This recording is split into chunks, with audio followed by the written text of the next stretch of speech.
A nearly 12-year effort to try to give Edward Montour the death penalty came to an abrupt end today when prosecutors hastily offered a plea deal to the man accused of killing a state corrections officer.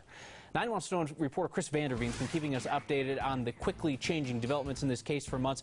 And Chris, this deal came together just as the trial was getting underway.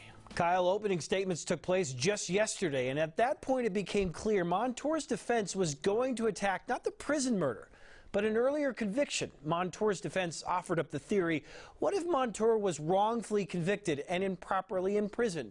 Could that have driven him to madness and then murder? Today, prosecutors relented. Edward Montour killed a corrections officer, there is no doubt. Used a 4-foot heavy-duty prison-issued soup ladle to do so in 2002. But the real question asked by his defense was, should he have been in prison in the first place? He has always freely and fully admitted that he killed Eric Auteby. He has always equally vehemently, adamantly denied that he killed his baby. It was 98 when a jury convicted Montour of murdering his daughter Taylor.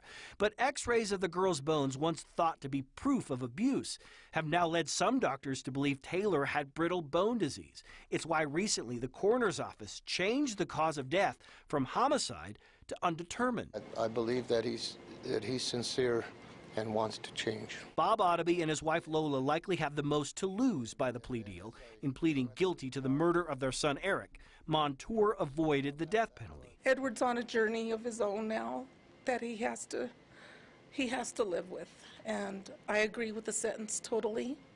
He killed my son, and the consequence is huge. The deal arrived overnight by phone before day 2 of what was supposed to be 2 months of testimony. The DA made the call himself. Even though I think that death is justice, I also had to come to the conclusion that we were so hamstrung by the situation that I needed to get as much justice out of this situation as I could. It was in December when Bob Auteby met face-to-face with Montour. Montour asked for forgiveness. Auteby accepted, cementing his opposition to the death penalty. I had hate in my heart, and it wasn't until I got rid of that hate that I was able to see clearly. 11.5 years have passed since the prison murder. This deal means the man responsible will never leave prison ever again. One more thing, this deal came together in such a way that the jury, as long as they're not watching this newscast right now, still has no idea that there's been a plea deal offered and accepted. They'll find that out when they come to court tomorrow.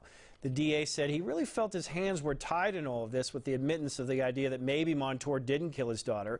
He says he still believes that he did. But this late in the game, he felt like he had few options. Kyle?